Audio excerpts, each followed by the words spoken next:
Alright, what is up, everybody? We are back with another edition of Everyday Hoops. Hope you guys are having a good one. Today's video, we're going to be doing an early check-in on the 2024 rookie class. It's almost been a month of the NBA season, which means the rookies have played their first month in the NBA. And we're just going to go through the rookies this year, from the best to the worst, and just give kind of like an early check-in on how some of the rookies are doing this year, how they're contributing, and how well they're playing here in today's video. Thank you guys for the views on the videos and the shorts recently. I really appreciate it. If you do like the content around here, consider subscribing, like, turn notifications, do all stuff like that. I'd really appreciate it. It really helps out a lot. We are very close to 800 subscribers, or like this close to 800. So if you like the content, hit subscribe. It means a whole lot. I'll link to my Twitters, all that stuff down in the description below. And yeah, don't waste any more of your time. Let's get right into it. Alright, so we're going to talk about the 2024 rookie class today, their first month. Let's see how it's going. I might just have all the rookies listed in terms of points per game order, but this is no way just like an order of my rookie of the year or anything like that. This is just the order that I'm going to talk about them in, you know. We're going to start with Jared McCain, who probably is the rookie of the year right now. He has been great, giving you 15, 2 and 2. He's had 6 consecutive games of 20 or more points, and he's leading the all rookies in scoring and total points as well, and he has been absolutely phenomenal this season. He has been, the 76ers have had a very bad season. That's not, anything new. They're 2-12. They have the worst record in the league. They've been pretty bad, but Jared McCain has been the bright spot of this team. He's a starter now. He's arguably been like the best and most consistent player on the team, which is crazy to say about a rookie. But yeah, if you go back and watch my draft stuff, I was a big fan of Jared McCain going to the 76ers. I said it in my, I live streamed the draft. I did my recap of the draft, all that stuff. And I said, this is probably my favorite pick of the draft, Jared McCain going to the 76ers. I feel like he's just going to fit right in there as a rookie. He's a high IQ guy. He played at Duke with other guys, so he knows how to kind of fit in with the Sixers, with guys like Joel Embiid, Tyrese Maxey. They're going to need some space, and Jared McCain is an elite shooter. And so far, he's done that, but he's even been blowing away my expectations, because not only is he just shooting the ball well, I mean, he's shooting 41% from 3. He's been knocking it down from there, but he's also been able to put the ball on the floor. He's been able to put the ball on the floor, get to the little mid-range area, create his shot, also get to the rim. He's also been playmaking. He also has been competing defensively. He's just been doing everything you would want in a rookie like this, in Jared McCain. He's shooting the free ball well, and he's not afraid to put the ball on the floor and go one-on-one and create a mid-range shot. I like how he uses kind of angles and his body being physical, which we wouldn't really expect, being physical to, kind of create space in the mid-range, get to the rim, get to the basket. He also hasn't missed a free throw yet this season.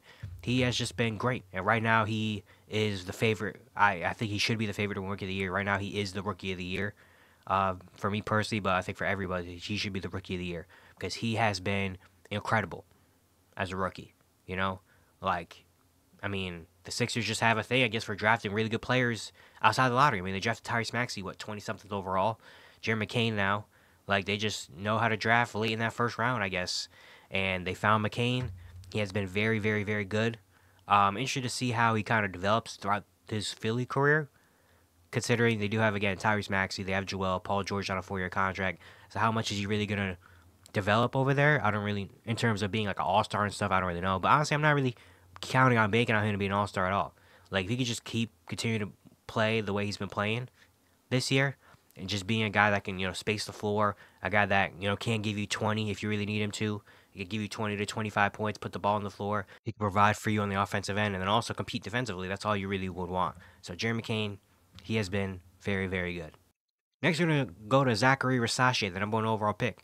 I've said it multiple times. He's probably been the least hyped number 1 overall pick we've seen in a very, very long time. Even had him on if you go back and watch my 5 underrated players this season video that I dropped maybe a couple days ago, he was on that list because I feel like he's having a really good rookie year, and he's not getting enough appreciation and love for it.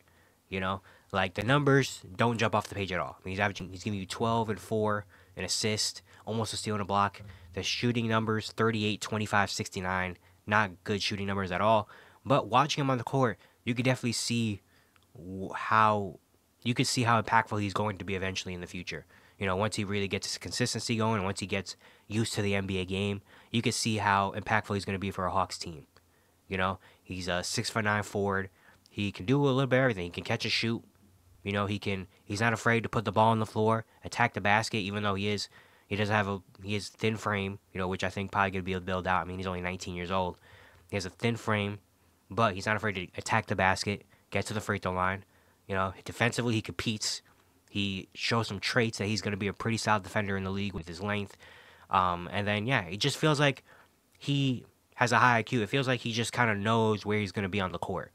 You know, like watching him, I definitely could see moments and stuff where he's like in a good position, like in the corner or on the wing or cutting really well. Like it just feels like he knows where his role is and knows where to be. Even if the shots aren't falling, I like the shots he's taking and I like the looks he's getting. I feel like he's like really like he's already advanced mentally of being like, all right, I know what my role is on this team. I know I'm not supposed to be a 25 point per game scorer because we have Trae Young, we have Jalen Johnson, Dustin Daniels is breaking out. I know I'm not supposed to do that. So I know how I'm supposed to contribute to this team. I'm gonna be a catch and shoot guy, a guy that attack closeouts and defend on the wing. That's what my role is right now, and he's doing a solid job of that. Even if the numbers aren't saying that he's doing a great job of it, watching him on the court, I could see, okay, this is how I could see him fitting into the system and fitting in as an NBA player. So yeah, I really like Zachary Versace. Honestly, I'm pretty high on. I really like him a lot. Do I think he's gonna be a superstar? Maybe not, but I do believe he's gonna be a very impactful player on this Hawks team. I can see the vision in Atlanta. So yeah, I think he's having a pretty good rookie year. Next, we're gonna go talk about Jalen Wells from Memphis. He was a second-round pick, and he has been very good for Memphis. I didn't expect him to be an actual, factor in his rookie season, being a second-round pick. He was the 39th pick in the draft. You don't expect the 39th pick in the draft to be really anything as a rookie, But he's had to step in. He's had to start games. He's become a starter on this team, and he's doing a pretty good job at it, giving you 11, 3, and 1, shooting 43% from the field, 37% from 3. And Memphis, I mean, I tweeted about this a little while ago, but Memphis just has become one of the best development teams in the league. Like not only with Jalen Wells, but with other guys. I mean, Jay Huff, Scottie Pippen Jr., those two are rotational players now. But Jalen Wells, getting him as a 39th overall pick, putting him as a starter when you really needed to, putting him as a starter, and him contributing the way he's been contributing. I mean, obviously, you got to give credit to Jalen Wells. He's a really good player. I think he's just going to be a guy that's going to be around the league for a long time. He's not afraid to let it fly from 3, and he's a pretty solid 3-point shooter. Defensively, he's going to compete as well. He's got decent length, even though he doesn't have a crazy wingspan. He still competes defensively. He's got decent size, and he just is another guy that I feel like he just knows where to be on the court. Like I feel like he always is in a right spot for an open catch and shoot shot, or a cut, or making a right pass. Like he's another guy that's just a high IQ player that knows what his role is and know where to be on the court. And if you can do that consistently, then you're gonna get minutes, and you're gonna always have a job in the NBA. And that's what Jalen Wells is doing right away from the get-go. He has been very, very good, for Grizzlies team. And he's just in a great situation with Memphis where he doesn't have to be a shot creator, doesn't have to do more than he has to because you have John Morant when he comes back, you have Desmond Bane, you have Marcus Smart, you have Jaren Jackson Jr.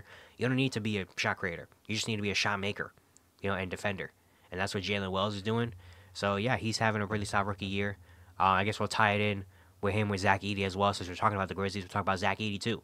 Zach Edey, before the season started, was the favorite to rookie of the year. I don't think he is right now, but he's still having a pretty good rookie year. I mean, giving you 11 and 7 with a block per game on 61% shooting. He's been solid. He's not playing. He's only playing 20 minutes per game. He's kind of like I don't want to say a spot starter, but he has been playing heavy minutes. And then with Ja out, he's lost his starting job. Only because Ja's out. Because with Ja and him, it's just a great duo. That without Ja, it's kind of weird to have Zach Edey in the line. It's just someone's giving him the ball. Because Ja Morant's the one that really gives him the ball a whole lot. Without him, it's just kind of tough. He also missed, I think, a game or two. He has an ankle injury right now. But Zach Edey's been solid. He hasn't been the favorite rookie of the year like everyone thought he was, but he's still having a really solid rookie year. I mean, just having a 7'4" body out there just really helps a lot. I mean, they give him a lot of opportunities to, get him in the post and just get him easy shots like that. Rebounding's been pretty solid defensively, and the paint's been solid. Definitely still has to, conditioning's a big thing. Lateral quickness is still kind of thing he needs to work on, but again, he's just a rookie in the league, so I'm not really expecting too much from him yet. But he's been solid, and then when John Morant comes back, John Morant unlocks Zach Edey's full powers. Because there's been so many times every game, I feel like every game I watch of the Grizzlies with John Morant, at least 3 or 4 times a game, Ja just throws it to Zach Edey. Ja's just like dribbling. He's just like, you know what? Just throw it up to him, and we'll see if he catches it or not. That it's just a safety valve, basically. We have a 7'4" big. It's just like, hey, you know what? If all those fails, throw it to the 7'4" guy and see if he can dunk and get a layup. You know? So, yeah, when Ja comes back, Zach Edey really gets fully unlocked. But the Grizzlies rookies, those two have been doing pretty well so far. Next, talk about Dalton Knecht from the Lakers. He's giving you 11, 2, an assist. He's shooting 52, 46, 92 shooting split so far. He's been starting the last couple games with Hachimura injured. His last game against the Jazz, he had 37. Had, 21 point third quarter. He's been pretty good, We knew out of Tennessee, he's a guy that can shoot the ball, also put the ball on the floor a little bit, be a scorer that also can shoot.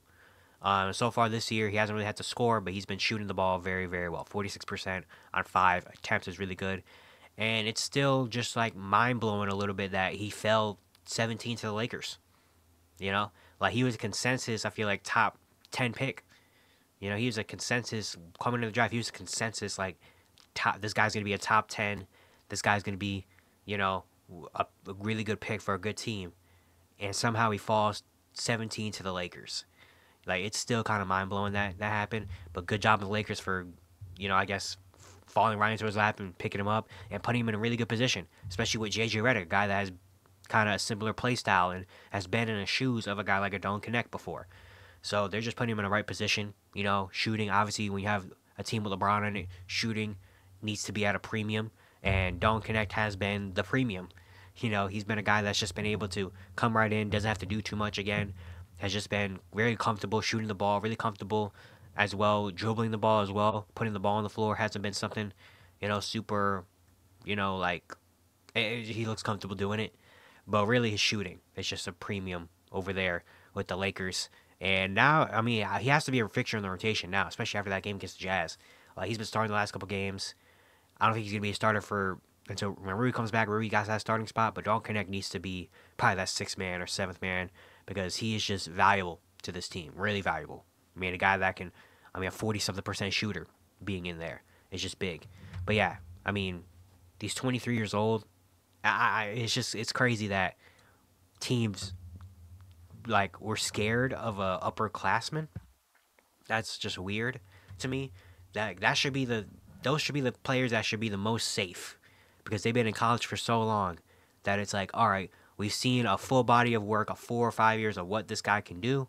He's gonna come in. We kind of already know what he's going to be, and so he's a guy that you could just plug in and play. Like those guys should be kind of like plug and play players. So it's very interesting that teams in the top 10 were like, nah, like he's 23 years old. I'm not wasting a draft pick on a 23-year-old. I'd rather get a 19-year-old. Like it's a weird, but good on Lakers, good on Dalton Knecht. He's been playing pretty solid. We're gonna go to another team that has a lot of rookies with the Wizards, starting with Bub Carrington.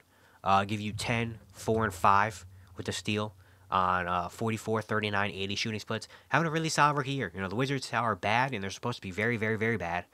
But Bub Carrington has been a bright spot on this team. I was a big fan of him coming into the draft.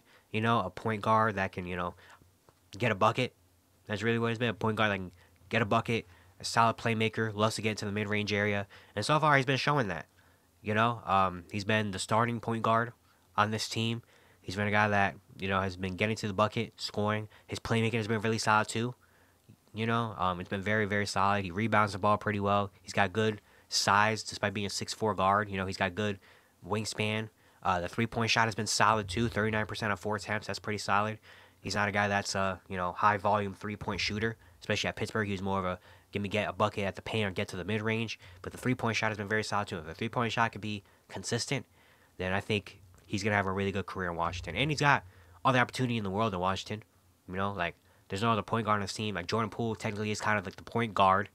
But, he's more about getting his own buckets. Malcolm Brogdon, is older. And who knows how long he's going to be on this team. So, Bub Carrington really has a lot of opportunity to go out there and just kind of, work on his game. And he's been doing that so far. We're going to tie in the other rookies. Alex Sarr, the number 2 overall pick. Hasn't been a pretty rookie season for him. He's giving you 9, 5, and 2 with 2 blocks on 35, 20, 70 shooting.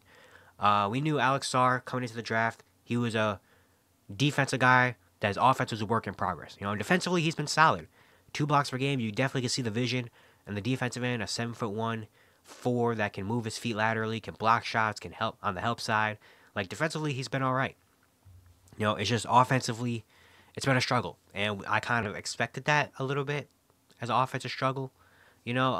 Still very raw. Again, he's still 19 years old, so he still has so much time to really develop his offensive game. I wasn't expecting him to come in and have a 15, 17 point per game rookie season, obviously. But it's been tough. He's been really trying to find who he is on the offensive end. Especially, he's been getting a lot of opportunity. He's the starting center now on this team. So he has a lot of space in the interior. Also, he shoots a lot of threes. He's a 3-point shooter. He's shooting 4.5 a game, only 20%. The 3 just has not been falling. He's had a game or two here or there where the 3s were falling, but the 3s have not really been falling consistent rate. And then offensively, it's just really tough because you can definitely tell he tries to get a bucket sometimes, and it's just not there yet. There's a lot of times he gets the ball facing up as a face up or in the post, and tries to get a bucket in as a post fade or a post hook, and it just doesn't fall yet. So it's definitely, I feel like he is still trying to find out where he fits in on the offensive end and where his game, what is his sweet spot on the offensive end. We just haven't really found that yet. But again, he's still 19 years old. He's only played a month in the NBA, so he's gonna have so much more time to find the offensive, that offensive game and the offensive rhythm. So I'm not really too worried about him right now, But yeah, it's just a work in progress. That's what he is. He's a work in progress on the offensive end, which is what Washington drafted him for.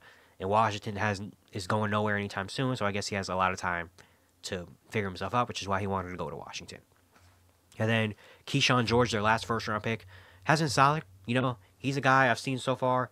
He has no fear, really. He's not afraid to let it fly from 3. He's not afraid to go get a bucket, not afraid to let it fly, not afraid to talk something on the court.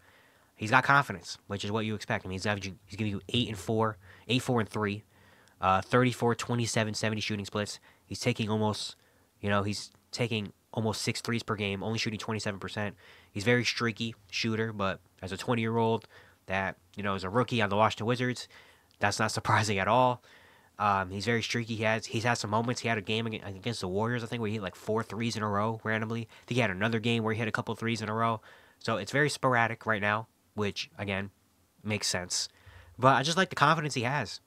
He's confident. He's out there. He's like, I'm out here to shoot threes. I'm out here to get buckets. That's what I'm going to do. That's what they asked me to do. That's what I'm doing. So, yeah, you just have to respect the confidence that he's coming in with already. If he can keep that confidence, once the shots start to fall, he's going to be pretty good. Next, we're going to go to Stephon Castle from the Spurs. He's been starting the last couple games with Jeremy Sohan and with the Spurs having multiple injuries, and he's been solid, giving you almost 10, 2, and 3. The efficiency hasn't been good, 38, 27, 69, but again, as a rookie, I don't really care about efficiency for rookies. It just is shots are going to miss more than you make as a rookie. That's just adjusting to the NBA game, But Stephon Castle, I like what I've seen from him. I really loved him going to the Spurs. I feel like that was just an amazing move, amazing pick, and I was very confident that the Spurs are going to put him in a position to succeed. And so far, they've been doing that. He's been starting next to Chris Paul. He hasn't been the primary point guard, but they put him in a situation where he has been the primary point guard, and he's been very solid. He's been making the right moves, the right reads, the right plays. He's not afraid. He's been attacking the basket very well. The 3-ball has been confident. He's had his moments. He's not going to be a plus 3-point shooter from the get-go, but you definitely see some moments where he's been hitting the 3-ball and hits big 3-pointers. That Thunder game that he played in the last game with the Spurs and won that game, he made some really solid plays, even though he had a terrible shooting night. I think it was 3 for 10, with 1 for 7 from 3, but he made some nice passes. He made that one cross-court pass to Keldon Johnson in the corner for 3 in the first half, and then he had the game-sealing block as well. Defensively, he's been very solid. I like what I see out there from him. Even though it might not look crazy statistically or anything like that, just watch him on the court, you could definitely tell that there's a plan for him and that he's going to be a winning player. I said this, if you go back and watch my draft stuff, I said this during the draft, I said this, I believe Stephon Castle will have the best career in the 24 class when it's all said and done. He might not have the craziest numbers or the craziest highlight reel or the smoothest game or anything like that, but at the end of the day, I believe that he will have the best career and be the best player in the 2024 class because she just has that type of game. I mean, going to the Spurs already is a big plus, and then having the game where you saw last year in UConn where he can adapt to his role. You know, UConn is a 19-year-old freshman that just came out of high school. He was a bucket getter. Go to UConn, he had to be a wing stopper. You know, a wing stopper and a cutter and all that stuff, and he did it at a great level. And now in San Antonio, where, you know, he's a guy that's going to be an off-ball guard that has to be a catch-and-shoot guy and a defender. And he's been doing that at a pretty solid level. So there's no telling that once he gets more comfortable, and once he keeps getting better, his role is going to be bigger, and he can fulfill the role that he needs to play. So Stephon Castle, I'm a big Stephon Castle guy. And so far, he's had a pretty solid rookie year. And to end the video, we're just going to go a little bit of a quick roundup, you know, giving some thoughts on some other rookies. Yves Missi from the Pelicans has been pretty solid. The Pelicans have had a season from hell. He's giving you 7-7, a block per game, shooting 53% of the field. Looks a lot more farther along than we expected. You know, he's a guy that picked up basketball very late. Thought he was going to be kind of like a little bit of a project, but so far he's been really solid. You know, the offensive rebounds, the dunks, he's been solid. Ryan Dunn from the Suns, he had a really hot start. He's been cooling down a lot recently.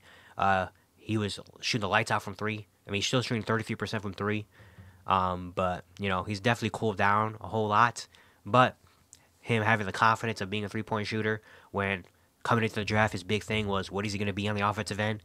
It's been pretty nice to see. Tristan Da Silva is starting now for the Magic, and he's been doing some decent things. Donovan Clingan from the Blazers, he's been starting the last couple games, and he's looked pretty good. He's blocking shots. He's averaging 2 blocks per game in only 16 minutes, which is insane. He's had some really good moments. He had that game against the Minnesota Timberwolves where he dang near had a triple-double. He had a triple-double with blocks. And, yeah, start him, please. Portland, start him now. We don't need DeAndre Ayton around there anymore. A.J. Mitchell from OKC has surprisingly been a rotational player, and he's been really solid. Yeah, that's pretty much it.